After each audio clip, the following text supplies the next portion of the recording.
नमस्कार। मैं हूँ ज्योतिषाचार्य नीलम शर्मा और आज हम बात कर रहे हैं सूर्य ग्रहण की। सूर्य ग्रहण जो कि 21 जून सन 2020 पे पड़ रहा है। इससे पहले अभी 5 जून को उपछाया चंद्र ग्रहण पड़ा है और 21 जून के बाद 5 जुलाई को ही फिर चंद्र ग्रहण पड़ेगा। मेदिनी ज्योतिष कहती है कि अगर एक माह के अंदर 2 ग्रहण पड़ते हैं तो अकाल, भूकंप, प्राकृतिक आपदा आने के संकेत नजर आते हैं। जिस तरीके का अभी पीछे कोरोना वायरस चल रहा है, इस ग्रहण की स्थिति को देखते हुए ये लग रहा है कि ये अभी कुछ समय तक भयंकर रूप ले सकता है 21 तारीख को, क्योंकि 6 ग्रह वक्री चाल से चल रहे हैं और 21 जून ऐसा समय होता है जिस दिन एक क्षण ऐसा आता है जिस समय पृथ्वी पर हमें अपनी परछाई नजर नहीं आती। पर यहाँ हम बात इस तरीके की ग्रहण की कर रहे हैं कि ग्रहण किस राशि पे पड़ रहा है, किस नक्षत्र पे पड़ रहा है और किन किन तरीके से ये हमें परेशानी में डाल सकता है और किन राशियों में इनका क्या हाल रहेगा और किस उपाय से हम इस परेशानी से निजात पा सकते हैं या इस समय हमें क्या करना चाहिए। गर्भवती महिलाओं को ग्रहण में क्या करना चाहिए वो ज़्यादातर लोगों को पता है, फिर भी इस वीडियो में भी कुछ तत्व उनके लिए भी होगा और बुजुर्गों और बच्चों का विशेष ध्यान रखा जाए जो विशेष राशियों के अंदर अगर आते हैं, क्योंकि कोरोना वायरस इन कैटेगरी को ज़्यादा पकड़ रहा है या जिनकी भी मिथुन राशि है या मिथुन लगन है वो थोड़ा अवेयर होके चलें।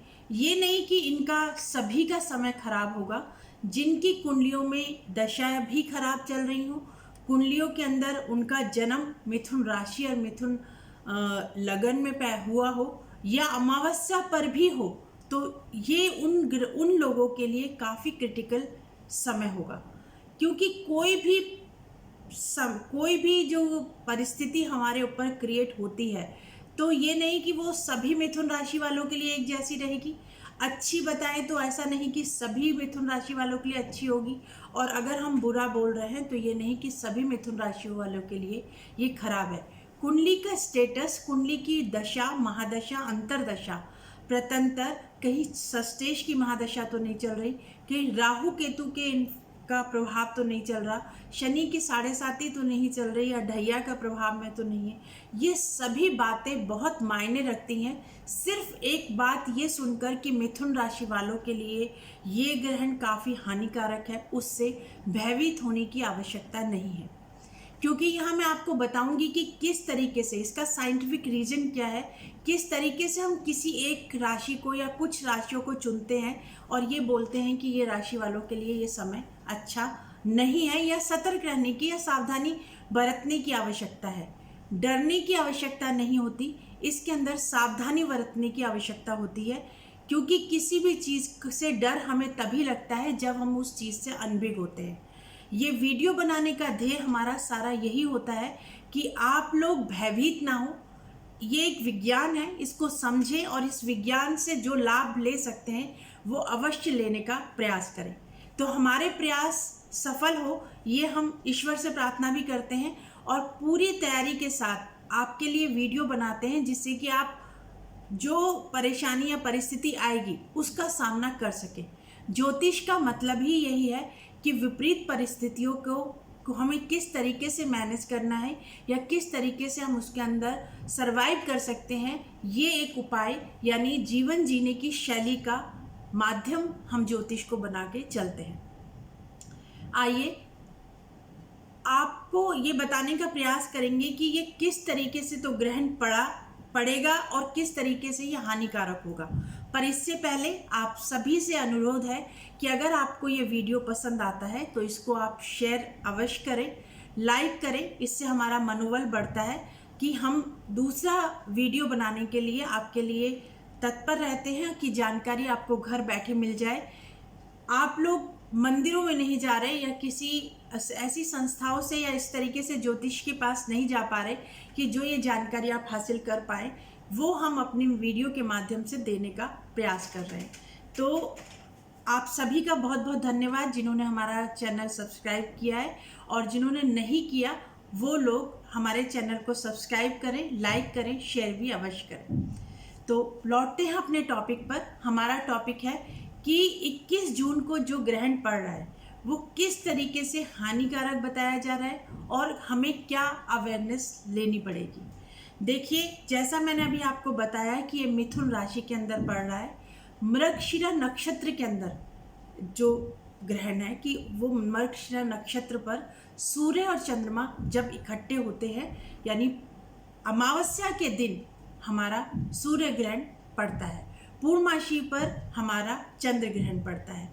तो 21 को रविवार का दिन है, तो ये चूड़ामणि जो है ग्रहण कहा जाएगा, और ये जो इसका आकार है वो कंगन के आकार का है, तो आकृति ये कहा जाएगा।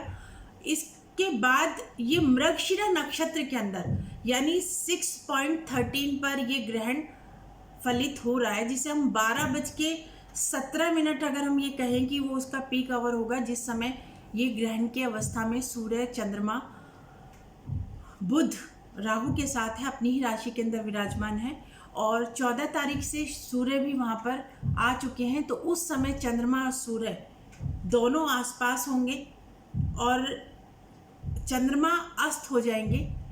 बुध अपनी ही राशि के अंदर बैठे हुए हैं, राहु के साथ है, यानी कि सूर्य, चंद्रमा, बुध और राहु एक ही राशि के अंदर विराजमान है। केतु की दृष्टि है, क्योंकि राहु केतु एक ही प्लैनेट तरीके से माना जाए, वो धनु राशि के अंदर से दृष्टि देते हैं। तो जिनकी भी 3 नंबर राशि यानी मिथुन राशि बनती है वो थोड़ा सा सतर्क रहने की आवश्यकता है। अगर उनको हेल्थ की कोई प्रॉब्लम है तो प्रिकॉशन अवश्य लें। घर के अंदर जिसकी भी मिथुन राशि है तो बाकी सब उसके लिए अवेयर रहें। यहाँ एक बात और है कि मंगल मीन राशि के अंदर से चौथी दृष्टि दे रहे हैं और केतु की भी दृष्टि है, तो यहाँ एक ही भाव पर इतने नेगेटिव प्लैनेटों का प्रभाव है जिसकी वजह से चिंता का कारण बन रहा है। यहाँ मैं आपसे एक बात अवश्य कहना चाहूँगी कि राहु केतु की वजह से ही चंद्र ग्रहण और सूर्य ग्रहण लगते हैं। राहु इतना शक्तिशाली है जो कि चंद्रमा और सूर्य को ग्रहण लगाने में सक्षम है। चंद्रमा को माता कहा गया है और सूर्य को पिता कहा गया है।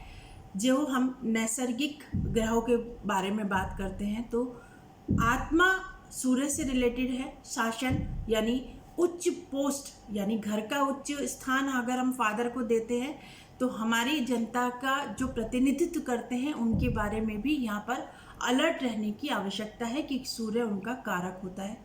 राज से मदद, शासन, आत्मा, हड्डी, ये सभी कुछ प्रभाव में आएगा।